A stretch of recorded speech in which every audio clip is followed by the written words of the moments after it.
Sébastien, bonjour. Bonjour Vincent. Alors, les marchés boursiers sont sur une dynamique assez sympathique pour les investisseurs depuis plusieurs mois. Ils font fi de tous les risques, a priori. Or, il y a un décalage notable entre leur perception et celle de l'homme de la rue que nous sommes tous. On voit une réalité qui n'est pas forcément très reluisante, qui est parfois même un peu angoissante. Qu'est-ce qui justifie réellement ce décalage de perception du côté des marchés financiers? Oui, vous avez raison, c'est pas toujours facile à appréhender, encore plus lorsqu'on est loin des marchés ou même quand on est un investisseur particulier, individuel, et on s'étonne effectivement de Wall Street d'un côté et Main Street de l'autre et de ce grand écart. Alors, je vais essayer de vous éclairer. La première chose, c'est que tout au long de l'année 2020, la réalité, c'est que les marchés ont été dynamisés, alimentés par des liquidités massives qui ont éteint tout incendie et tout risque. Et vous le savez, les taux négatifs, j'y reviens pas, c'est le fameux effet TINA, there is no alternative. Et donc, les marchés ont progressé alimentés par ça. Puis, il y a une deuxième réalité, les marchés étaient immunisés, mais ils ont, au mois de fin octobre, début novembre, ils ont considéré que cette fois-ci, c'était la population qui était immunisée grâce à l'arrivée de plusieurs vaccins. Et ils sont allés peut-être un peu vite en besogne, on le verra après, et l'année 2021 nous le dira, mais ils ont décrété, ces marchés, que la crise était terminée. Elle était derrière nous, la crise sanitaire, naturellement, et ils ont acté cette croyance en allant massivement s'investir sur des valeurs iconique et très sensible finalement à la reprise économique, c'est-à-dire les valeurs cycliques, les valeurs bancaires, les valeurs value. Et puis, où est-ce que sont présentes essentiellement ces valeurs-là ? En Europe, et ça tombe bien, comme c'était la zone la plus touchée, on imaginait que le rebond allait être très fort. Donc vous avez eu là un démarrage ou un rattrapage, l'Europe est un petit peu en retard, en trombe sur l'idée que la crise sanitaire est derrière nous. Et puis, c'est pas tout. Les marchés qui avaient, je dirais, notamment depuis l'été, une sorte de boulet au pied qui s'appelait la prime de risque politique, eh bien, ont considéré qu'il n'y avait, là aussi, plus de risque politique. Je vais très vite, mais que les élections américaines étaient derrière nous, qu'en Europe, le Brexit était derrière nous, et qu'en Europe, le plan de relance, qui était une traduction de ce risque politique, parce qu'il fallait mettre d'accord 28 États, 28 gouvernements, il était signé, il était derrière nous. Vous rajoutez enfin à cela quelques bons chiffres économiques, notamment en provenance d'Asie, et des banques centrales qui étaient toujours là pour dire qu'elles seraient toujours là, vous aviez tout au vert. Alors ça, c'était jusqu'au 31 décembre, et en début d'année 2021, il n'y a pas eu changement de paradigme ni changement d'attitude, c'est juste le prolongement de l'année avec un petit effet boost en plus qui est la victoire des démocrates aux élections sénatoriales qui permettait de donner à M. Biden une majorité presque absolue, 50 plus la voix de sa vice-présidente, mais qui donnait l'idée qu'en plus, avec toutes ces bonnes nouvelles que je vous ai citées, les Américains allaient recevoir très bientôt un nouveau plan de relance à travers un chèque conséquent, on verra, mais de $2 000. Alors pour ceux qui en ont vraiment besoin, ça évite les défauts et des problématiques de logement et de crise sociale. Puis pour ceux qui n'en ont pas besoin, ça permet d'alimenter la consommation et voire d'alimenter les marchés boursiers, notamment le Nasdaq, parce que l'effet Robin Hood, ces particuliers qui vont sur les marchés boursiers depuis l'année mi-2020, c'est une réalité. Bon, des marchés qui versent dans un optimisme béat, vous connaissant, c'est pas trop votre tendance. Généralement, vous êtes plutôt nuancé. Alors, est-ce qu'il y a des risques que le marché ferait bien de considérer et qu'il oublie de considérer ? En fait, à chacun des éléments qu'il met en avant pour justifier son comportement, il y a un risque. Je les redescends très rapidement. Ce qu'il a mis le démarrage, c'est le vaccin. Au jour d'aujourd'hui, sans faire un des 60 millions d'épidémiologistes que nous sommes, la réalité, c'est que on ne sait pas, on n'a pas de recul, notamment par rapport aux variantes, mais surtout, c'est la vitesse de vaccination d'un côté versus la vitesse de cette vague 3 de l'autre. En Europe, et regardez ce qui se passe au Royaume-Uni, mais aussi bien aux États-Unis, à coup de presque 300 000 cas par jour, et regardez l'état de la Californie aujourd'hui. Le marché, pour l'instant, l'ignore. Jusqu'au jour où. Mais ça, c'est un risque. Je vous parlais de la prime de risque politique. Alors certes, le Brexit est derrière nous. Certes, le plan de relance en Europe est voté, mais il est loin d'être acté. Mais par contre, aux États-Unis, si je m'arrête un peu sur la victoire de M. Biden, pas de souci. Sauf que très rapidement va se rappeler à lui sa nouvelle majorité, qui n'est peut-être pas aussi cohérente qu'était celle de M. Trump avant, c'est-à-dire le parti démocrate versus le parti républicain, sauf à court terme où il y a quand même un peu de réfifi à l'intérieur. Mais si on prend dans les 4 dernières années, on sait que le parti démocrate est parcouru par des courants assez forts, l'aile gauche, qui aimerait voir des taxations et des impôts plus importants, le courant écologiste, qui est loin d'être négligeable, etc., etc. Or, quand vous allez commencer par, ce qui est le cas aujourd'hui, déjà dire, bon, alors, je vous avais promis un plan de relance d'infrastructures, de soins de santé, d'éducation, etc., et qu'en fait, votre première mesure, ça va être d'envoyer un chèque à tout le monde, y compris à ceux qui n'en ont pas besoin, vous comprenez qu'on risque d'avoir des politiques qui vont se rappeler un peu à l'ordre de M. Biden. Et puis, je peux redescendre un peu comme ça, les chiffres qui, économiques sont bons, mais qui commencent à traduire un peu un plateau, par exemple, et montrer plutôt une racine carrée plutôt qu'un V. En tout cas, se redessine cette notion de racine carrée plutôt qu'un V. Vous voyez, Et quand vous dites que les chiffres économiques sont bons, c'est surtout qu'ils se redressent. Ils se redressent. Alors en plus, ils sont bons par rapport au point bas de 2020. Il faut aussi les appréhender par rapport à 2019 où on sent qu'il y a un peu un gap. Mais dans l'esprit des investisseurs, la dynamique est là et vous savez que la bourse, elle est là pour anticiper une situation à 6-12 mois. C'est pas seulement que de regarder tout de suite ce qui se passe. Donc vous êtes en train de nuancer, mais si on considère non pas ces risques génériques, mais des risques plus spécifiques au marché. Est-ce que là encore, on n'a pas des investisseurs plutôt oublieux de la situation? Prenons un premier élément à prendre en considération lorsqu'on investit en bourse, c'est la valorisation. Alors certains nous objectent qu'avec des taux à 0, voire négatifs, on peut donner le prix qu'on veut presque au marché. Mais quand on se réfère justement aux fondamentaux économiques qui ne sont pas si brillants, si reluisants que ça, on est tout de même en droit de se demander si le marché ne va pas très vite dans son scénario de reprise. Oui, alors je le dirais autrement. Je vous dirais que la valorisation n'est pas un risque en tant que tel. Avoir un marché qui se paye cher, ça peut durer longtemps, comme des marchés qui ne se payent pas cher. Et il faut des éléments qui permettent de renverser la vapeur. Il y en aura peut-être un que je vais vous citer après. Mais en tout cas, avoir un marché cher n'est pas un risque. C'est plus un élément qu'il faut prendre en compte pour se dire, y a-t-il un potentiel très fort ? Et c'est vrai que quand vous regardez le PER à 12 mois du marché américain, des marchés européens, à 12 mois, le PER du marché américain, c'est 24. À long terme, il est plutôt dans une zone 17-18, et en Europe, c'est 18, et il est plutôt à long terme dans une zone de 15. Alors, pourquoi il est cher ? Les taux sont bas. Et puis, est-ce que c'est justifié qu'il soit cher ? Il faut mettre ça en relation avec la croissance attendue des bénéfices. Si vous prenez la croissance attendue des bénéfices 2021-2020, déjà, on ne sait pas tout ce qui va se passer en 2021, on n'est pas médium, mais forcément l'effet de base est très bon. En 2020, l'économie était quasiment à l'arrêt une partie du temps.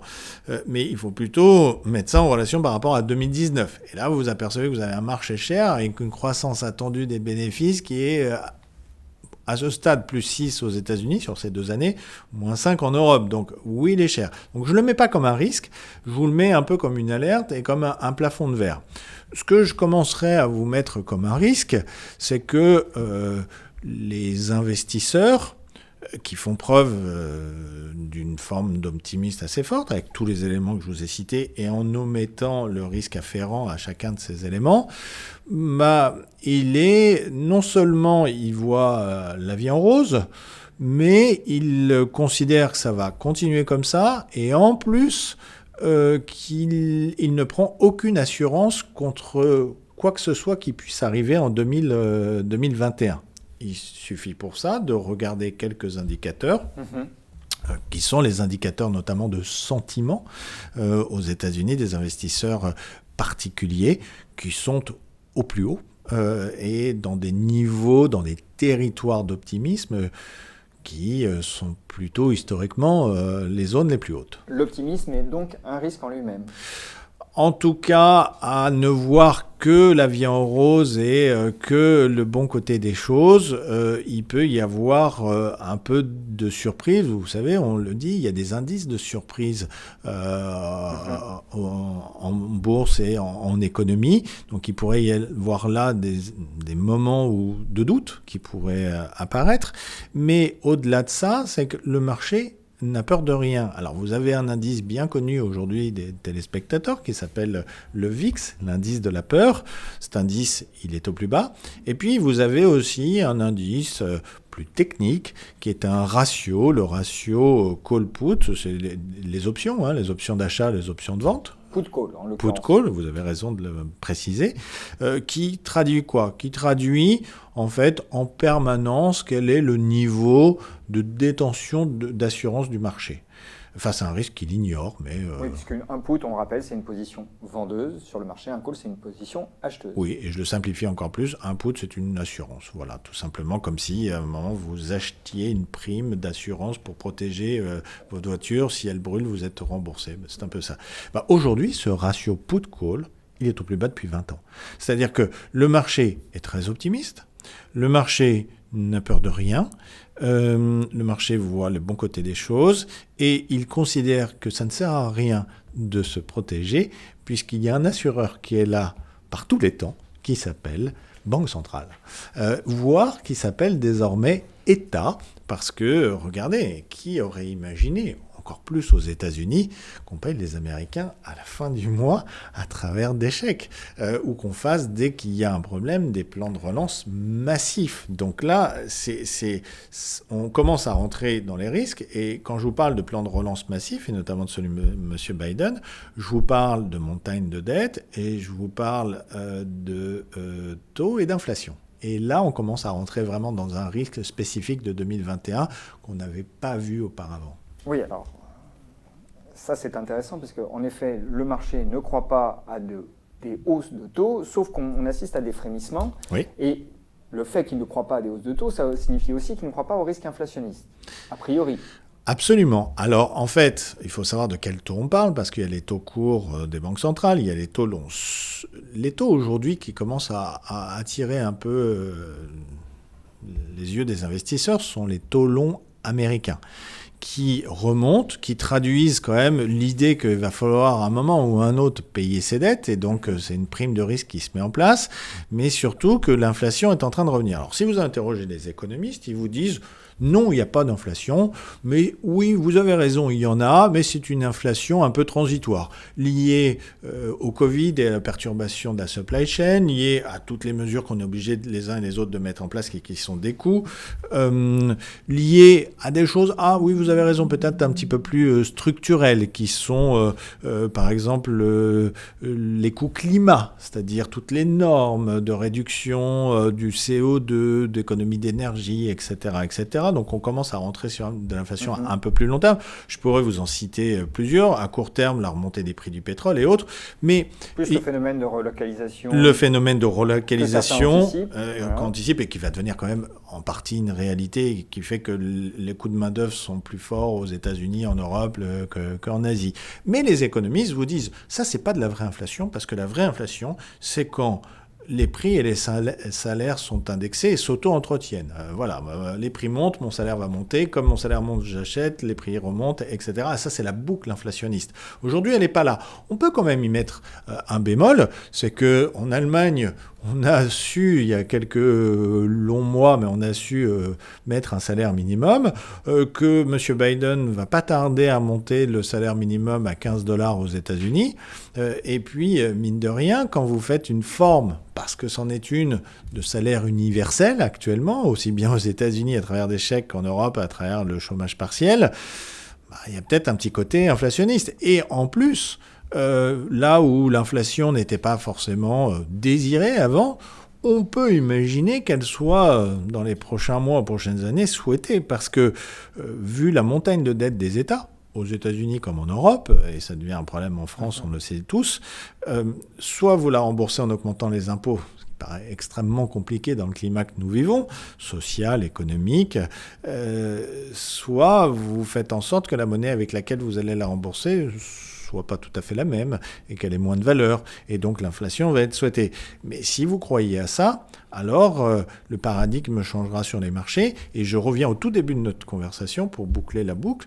2020, il y a eu les vaccins, mais avant le vaccin, c'était l'effet TINA, les taux d'intérêt négatifs, il n'y a pas d'alternative. Si les taux remontent, alors ça va pas se faire en quelques semaines, quelques mois, est-ce que l'effet TINA existera toujours ? C'est beaucoup moins sûr. Petite précision sur le sujet de l'inflation, c'est qu'une partie du marché croit justement à cette remontée éventuelle de l'inflation, puisqu'on a un indicateur qui est particulièrement suivi, c'est l'inflation à 5 ans dans 5 ans sur le marché des swaps, c'est l'indicateur qui est suivi par tout le monde sur les marchés. Y compris les banques centrales. Y compris les banques centrales, vous faites bien de le préciser. Là, ce sont les anticipations implicites d'inflation aux États-Unis, et on voit qu'on est sensiblement remonté. Oui, parce qu'on pourrait même y rajouter des choses que certaines banques centrales commencent à mettre en avant, notamment la Banque centrale de Nouvelle-Zélande, c'est de dire, regardez, il y a une inflation qui est déjà là. L'inflation des actifs, l'inflation de la bourse, mais l'inflation de l'immobilier à travers les taux bas. Et d'ailleurs, elle a demandé à inclure ces données dans le calcul de l'inflation officielle. Absolument, considérant qu'un particulier était victime d'un choc inflationniste au niveau de l'augmentation de ses loyers. Alors, on a beau lui dire que les billets d'avion sont moins chers, etc., tout est un problème de panier d'inflation. Donc vous voyez, l'inflation, quand même vous avez des banques centrales qui commencent à se poser des problèmes de dire est-ce qu'on a le bon thermomètre ? Probablement pas. Et donc... Encore une fois, ce n'est pas ça qui va perturber le jeu à court terme, même si cette remontée des taux commence à avoir des effets sur la thématique value-croissance, parce que les valeurs value, les valeurs de matières premières, etc., sont plus favorisées par la remontée de l'inflation, les autres l'étant moins. Alors vous me fournissez une transition idéale, Sébastien, c'est qu'est-ce qu'on fait justement quand on se trouve face à un environnement qui est pas aussi solide que le laisse à croire le comportement des marchés et qui pourrait bouger dans les mois qui viennent. Quel type de portefeuille on constitue ? Alors, première chose, on est en janvier, l'année va être longue, il nous reste un certain nombre de temps et la hausse, elle n'a pas commencé le 1er janvier, elle a commencé le 30 octobre, 1er novembre, elle s'est faite sans temporisation, sans pause et... que ça soit en Europe, comme aux États-Unis et en Europe, sur des valeurs value qui ont gagné 30, 40, 50, 100, 200% parfois, la pause s'impose. Et donc, je vous dirais qu'il serait de bon ton de ne pas se précipiter et d'imaginer que la tenue des premières séances de l'année donne le là de tout ce qui va se passer et rien ne sera linéaire. Donc, on prend le temps un peu de regarder, de laisser les marchés consolider, respirer, première chose. Deuxième chose, et je vous l'avais cité quand j'étais venu au mois d'octobre, juste avant cette hausse, en fait, le focus était fait sur les valeurs de croissance. Il n'y avait qu'elles et les autres n'existaient pas. C'était cette fameuse courbe en K, où d'un côté les valeurs de croissance montaient et les autres étaient ignorées, voire délaissées. Et je vous avais dit, attention, nous sommes dans des extrêmes, équilibrez vos portefeuilles, il faut avoir des deux choses, de la value aussi bien que de la croissance. C'était un conseil plutôt pertinent parce que quand vous avez vu comment la value est repartie à quelle vitesse, si on rate un tel mouvement, on a raté beaucoup de choses. Alors, cette courbe en K qui est représentée un peu par une mâchoire, elle peut donner le sentiment que... Oui, mais enfin, j'ai quand même raté le meilleur. Dézoomons un peu. Regardons la même courbe en K sur les 10 dernières années. Alors, justement, c'est ce qu'on propose. Donc, on voit apparaître la courbe en K sur 12 mois et on voit qu'elle se resserre. Et en effet, on peut avoir le sentiment d'être passé à côté du train.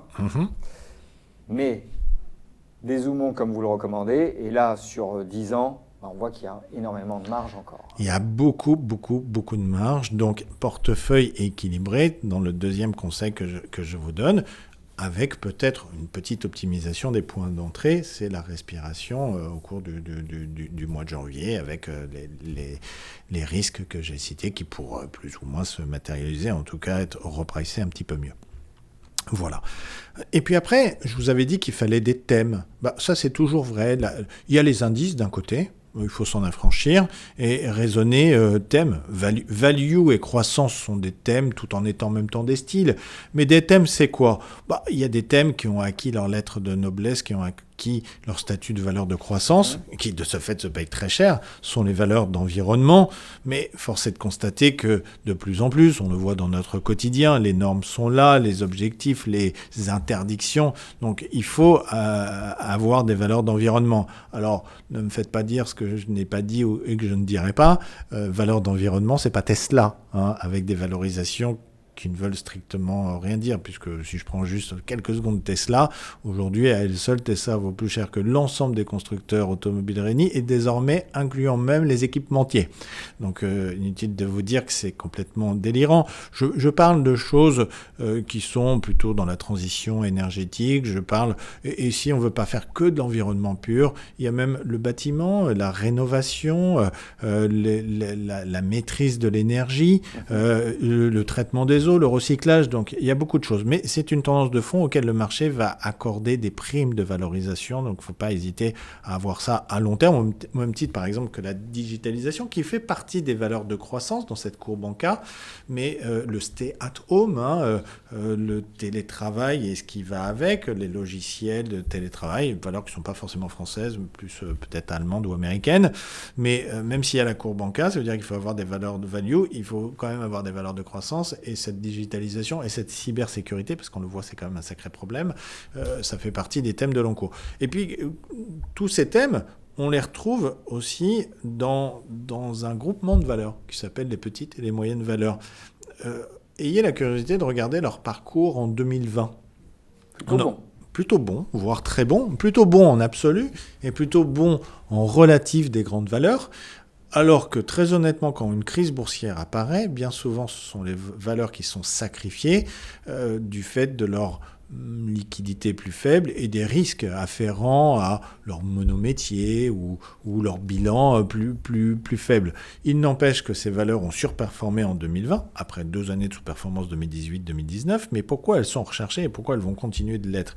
Elles sont recherchées tout simplement parce que c'est le bon vecteur pour jouer les relocalisations, c'est le bon vecteur pour jouer les plans de relance, avec cet argent distribué par l'Europe et autres, y compris aux États-Unis. Regardez le comportement du Russell 2000, il marche vraiment très bien, donc c'est pas propre à l'Europe.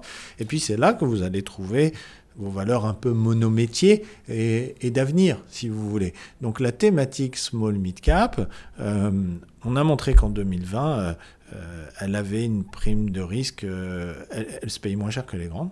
Aujourd'hui, elles se payent de nouveau un petit peu plus cher. Oui, c'est ce que j'allais vous objecter, c'est qu'aujourd'hui, elles sont revenues tout de même sur des niveaux de valorisation qui peuvent constituer un frein à la poursuite du mouvement, non ? Alors, je vous dirais que non, parce que tout simplement, parce que hormis des cas particuliers comme l'année 2018-2019, surtout 2019 et début 2020, où elles se payaient moins cher, l'histoire montre que les petites et les moyennes valeurs, de par leur spécificité, leur force, leur agilité, se payent plus cher historiquement que les grandes. Et quand vous regardez le deuxième graphique que je vous ai fourni, qui est finalement cette cherté relative par rapport aux grandes valeurs, on est juste à la moyenne historique. C'est-à-dire qu'il n'y a pas de surcote, on était en décote, on retrouve la moyenne historique de petites surcotes. Il n'y a pas de souci avec ça, il y a vraiment de la place, regardez le graphique, pour revenir avec des valorisations supérieures à celles des grandes valeurs. Donc, pour bien lire votre graphique, en moyenne, une petite valeur les petites valeurs se payent 20% plus cher que les grandes. C'est ça, voilà. Et là, on a de la place pour se payer un peu plus cher. Ce que vous nous dites, ne regardez pas le PE qui figurait sur le premier graphique, parce que finalement, il semble élevé, mais il faut relativisé par rapport au PE des grandes valeurs. Oui, et puis dans ces petites valeurs, vous avez justement tout un tas de valeurs dites de croissance désormais, et donc qui ont des PER un peu plus élevés. Donc il y a plein de retraitements qui montrent que voilà, c'est pas du tout un problème de valorisation.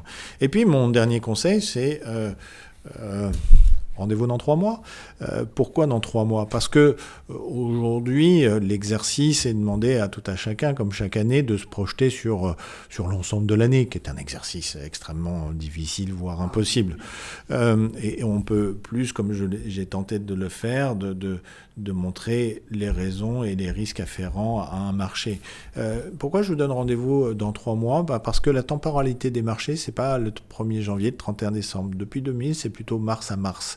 Mars 2000, les plus hauts, mars 2003, les plus bas, et puis tout un tas de mars comme ça, mars 2009, après la chute de 2007, mars-avril, mais récemment, mars 2020. Voilà, les marchés raisonnent là-dessus. Pourquoi le mois de mars ? Parce que c'est un mars-avril, c'est une zone où il a de l'information pertinente à sa disposition. Il a d'abord tous les comptes vraiment publiés de l'année précédente, et donc il peut voir l'état de santé des entreprises, et il a souvent un premier trimestre déjà de publication de données d'entreprise, ça lui donne de l'information, et bien souvent les entreprises en profitent pour communiquer déjà une perspective sur le 2e et le 3e trimestre. Donc il a une vue à ce moment-là un peu plus claire qui lui permet de corriger tant à la hausse qu'à la baisse ces hypothèses parfois un peu au doigt mouillé du 1er janvier. Donc cette zone d'asymptote du mois de mars, c'est le vrai début d'année des marchés. C'est pour ça que je vous invite à nous revoir à ce moment-là.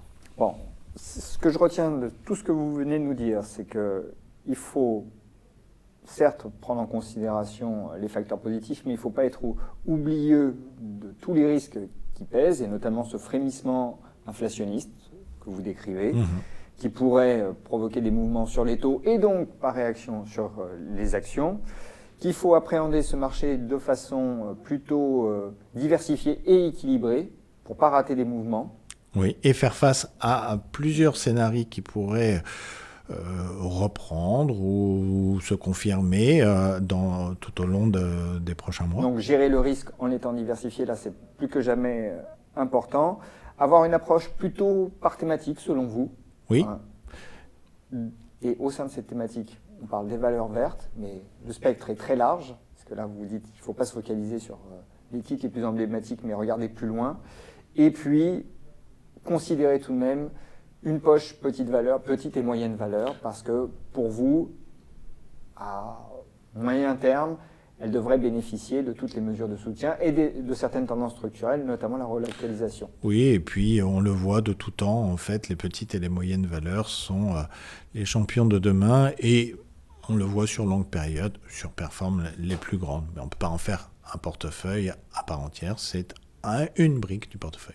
Bon, en tout cas, j'ai pris rendez-vous avec vous en mars, j'ai bien compris. Sébastien, merci. Merci Vincent.